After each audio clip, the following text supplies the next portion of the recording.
This is part one of the Foundations of Technology session that I'm doing. I'm doing something on apps, device, and services, and I want to explain where they all fit and help you understand a little bit more about your technology and what it does for you. So, our agenda is going to be going through what I consider the three basics of technology, although there's a lot of different variations. But I think they have to do with software, devices, and services. And if you can understand a little bit about those three things, you can really get a lot of understanding about almost any type of technology, no matter where you find it and where you come across it. People do things with technology, and that's what's important. We use technology to connect with like messaging and email. We use it to create, whether we're doing photography or art or other types of things. We use it for learning and watching videos and searching the internet. We might manage our schedule or manage contacts or other things.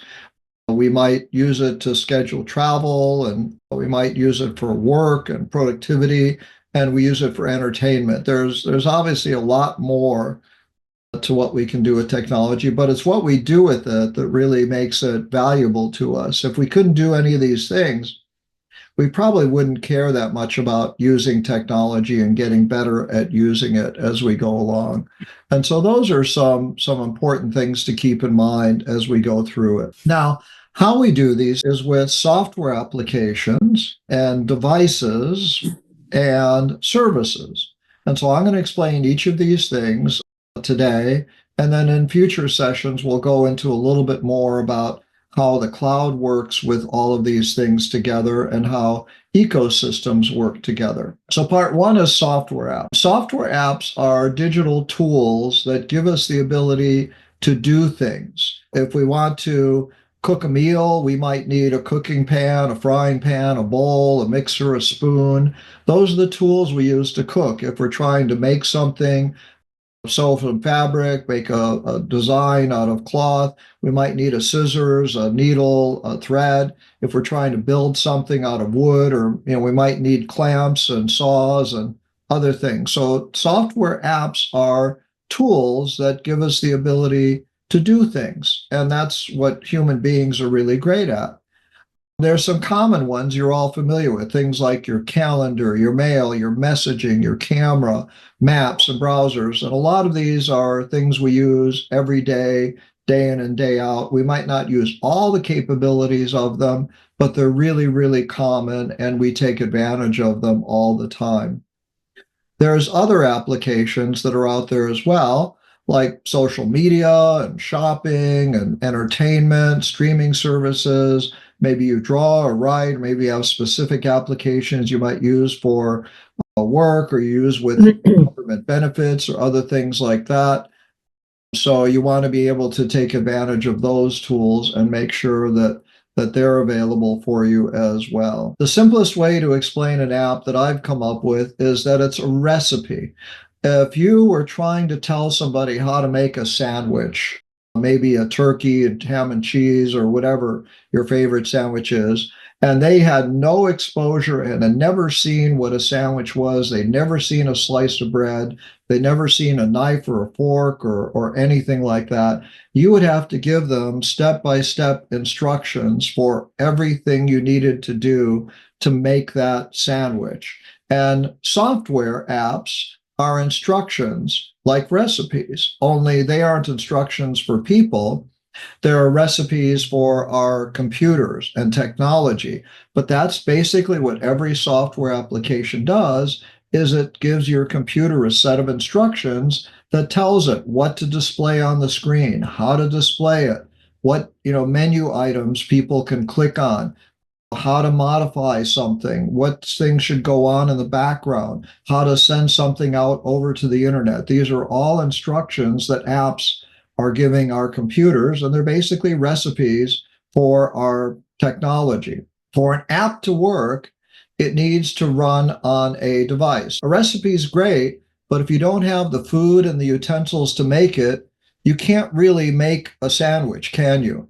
And so apps have a similar problem, is that you can have a great set of software instructions, but if it can't run anywhere, it can't do anything for anybody. It's just code that's a list of commands that people have that basically has no place to be used. So just like we need food and utensils and other things to make a sandwich with a recipe, apps, those the computer recipes, they need a device to actually run on.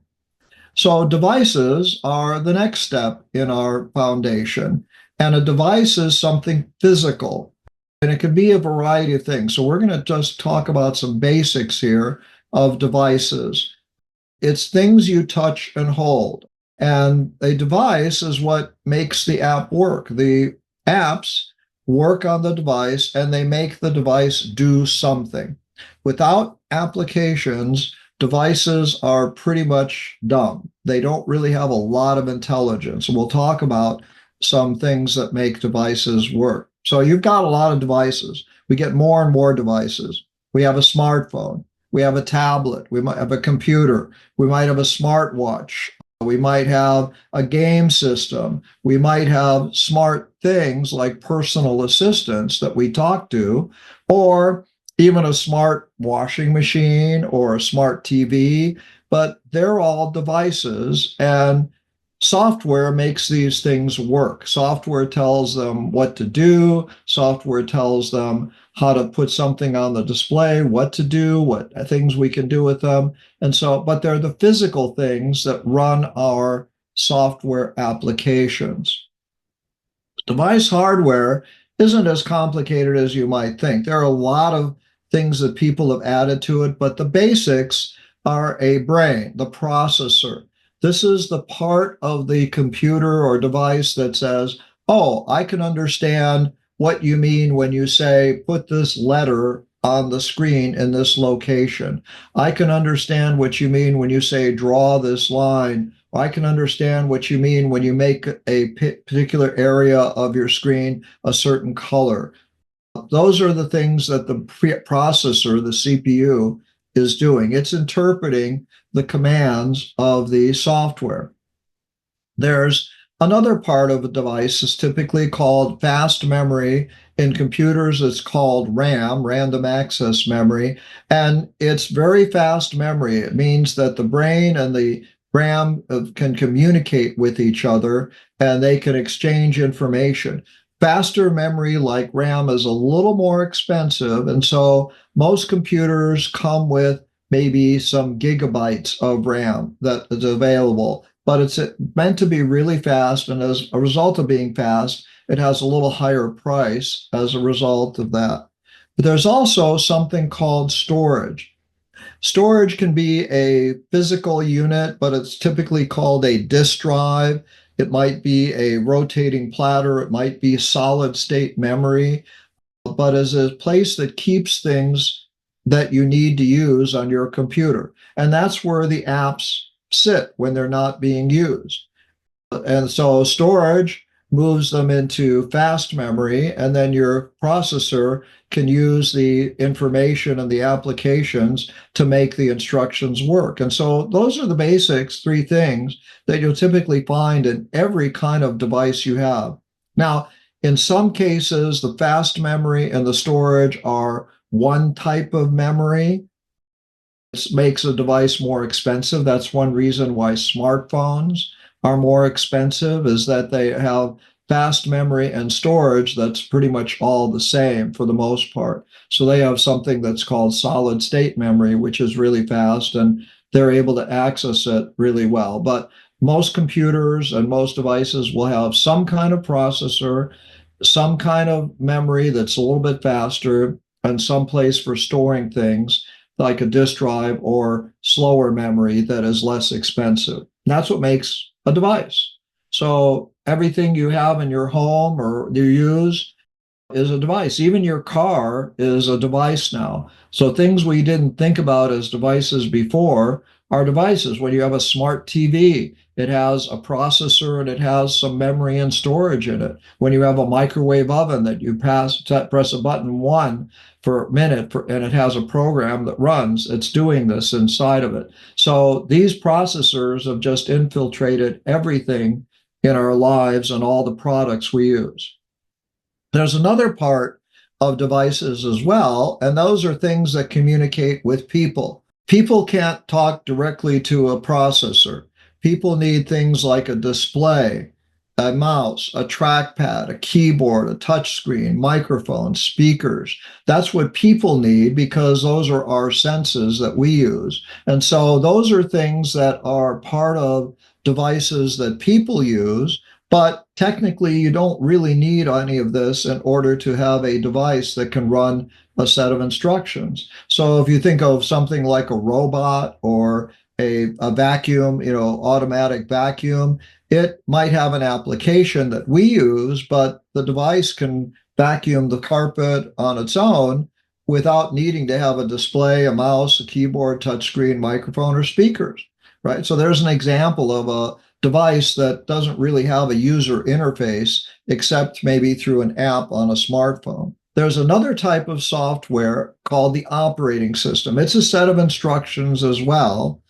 And your device is hardware, but it needs an operating system usually in order for it to run other things. The operating system is software that's made by somebody like Microsoft, Apple, Google, others, that basically communicates with the hardware and tells the hardware, oh, you need to put this into memory from storage. You need to send this instruction out to the internet. You need to play this on a speaker. You need to display this on the screen. So the operating system does all of these things and communicates with the hardware.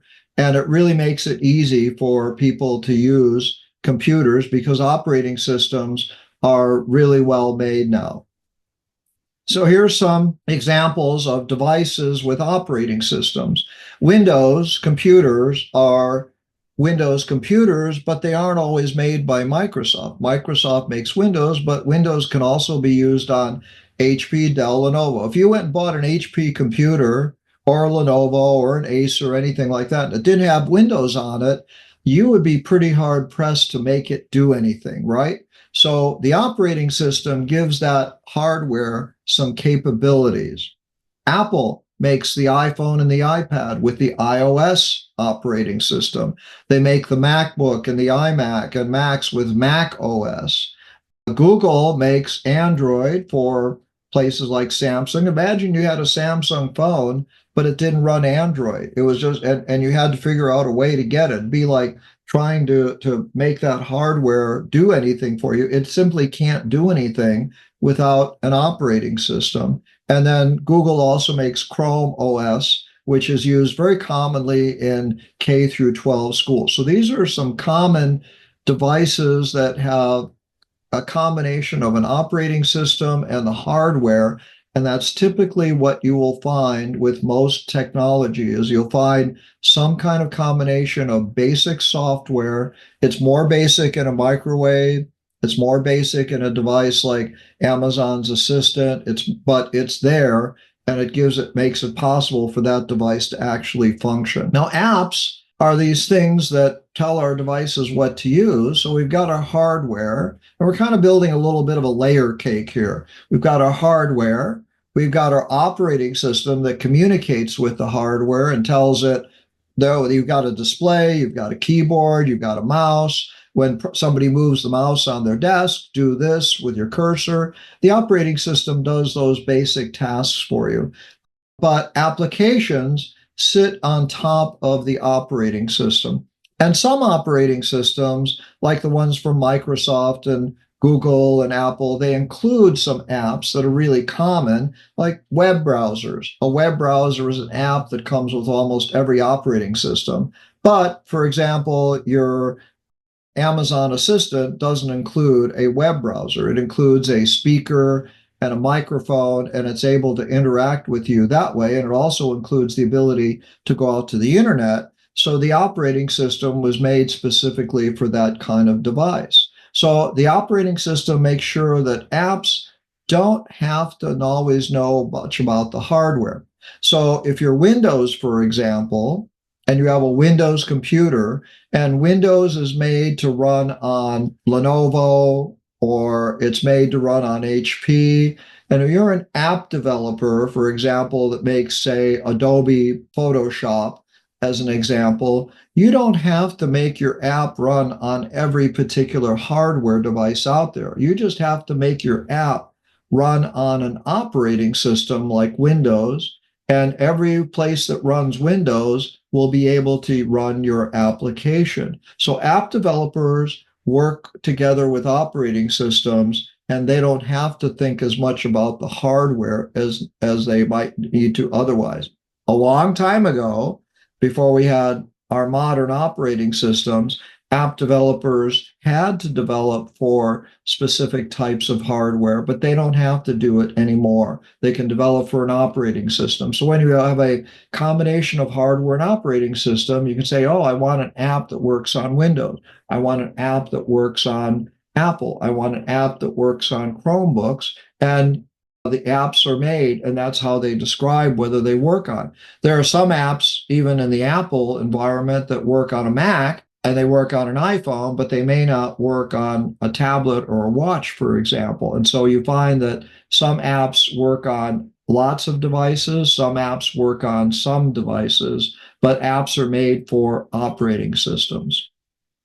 Now, the other part of our technology is this thing called services. And this is where there's been a lot of growth in the past 5 to 10 years. Services are things that we get from other places.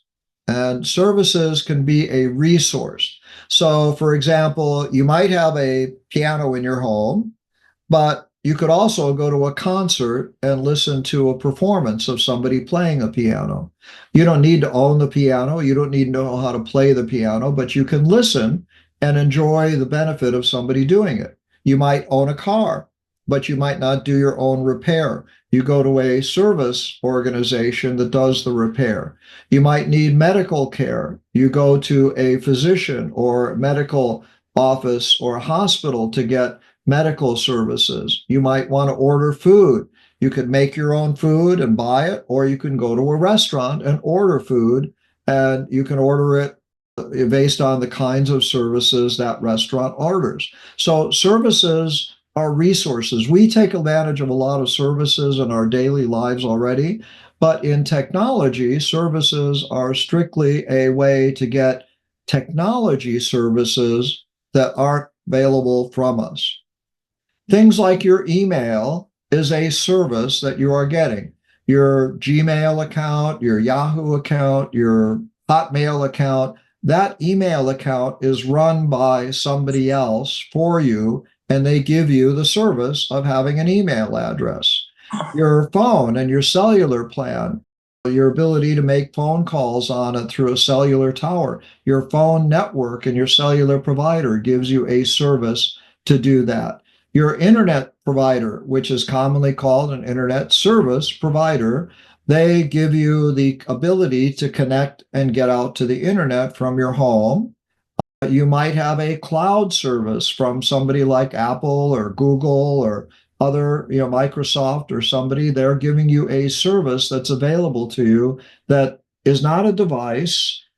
It might have an app that gives you the ability to access it, and that's what we're going to talk about. But it is a service that exists, and streaming services. These are all services. So we're seeing a lot of the growth in technology taking place in services that are offered away from where we have our physical devices and our ability to use them. But we can use these services because we can connect to them in some way. So an online service might be something you get from your smartphone with an app, or you might get from your desktop with a web browser.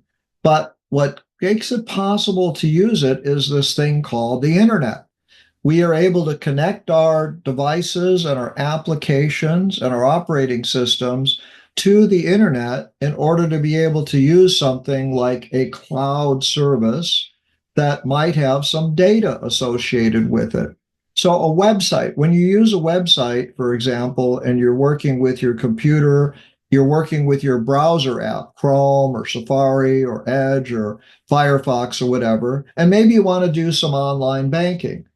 Your online banking website is the same online banking website that's used by you and every other person that has an account at the bank.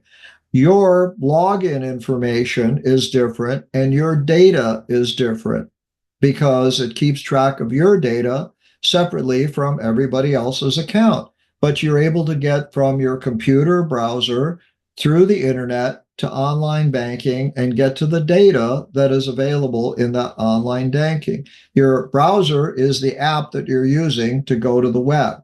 Another type of example is something with your smartphone. Maybe you're looking at maps. The maps are not stored on your smartphone. They're stored somewhere out by a service that keeps them up to date and makes them available to you.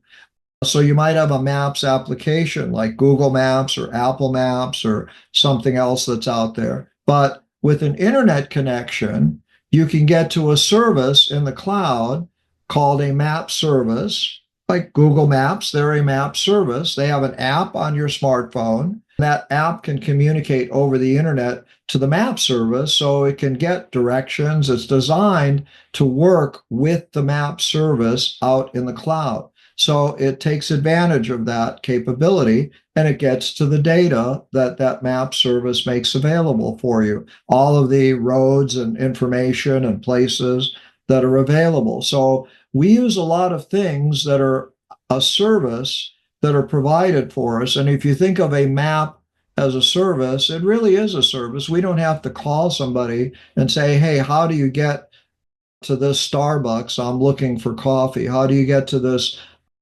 park? I want to meet you for a hike. The map service is giving us that information through the app, and it's using its data in the cloud to be able to make that service possible through that internet connection. So this is a basic introduction to these three concepts of technology.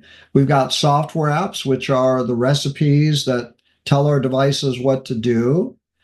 We've got our devices, which are the physical things we held onto and make the software apps functional.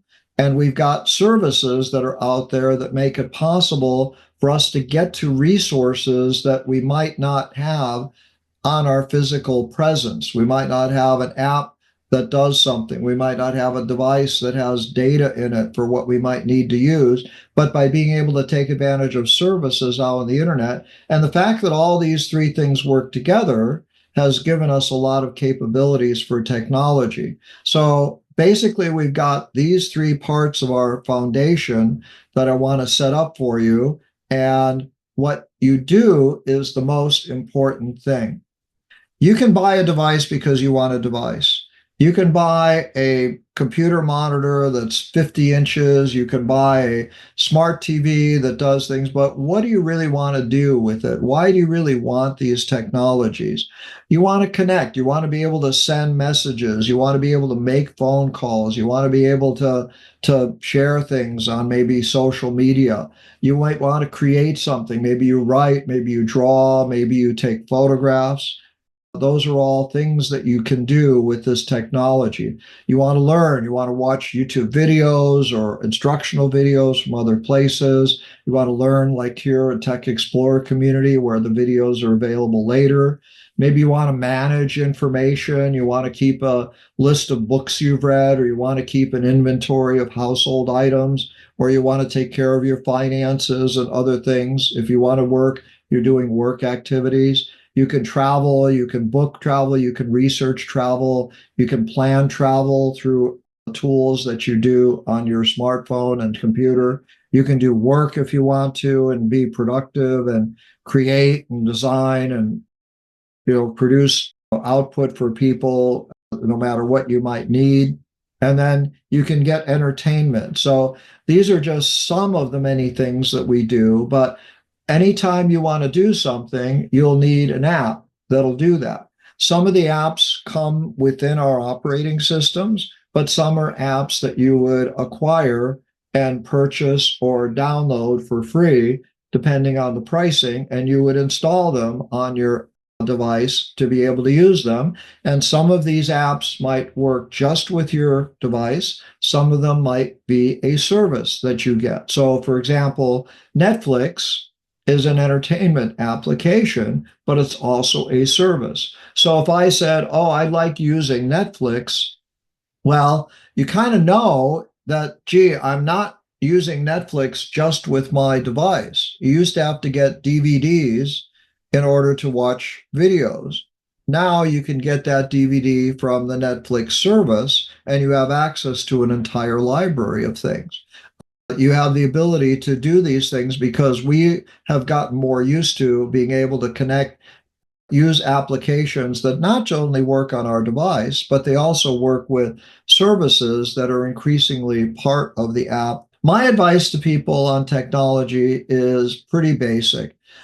Focus on what you do, not the technology. In professional, financial organizations and businesses and ed schools and things like that that spend a lot of money on computers. It's about what do you want that computer to do? If you think about, say, sending a satellite that's going to take infrared images of the sky, what you want is you want to be able to get a satellite out into space, and you want tools on that satellite that let you capture infrared images, and then you go and build the satellite that will do those things for you. Fortunately, consumers tend to focus on what is it that you want to buy? What's your budget? But what's important to you is the tasks you want to do with your computer. Part of it is that we may not know everything that's possible.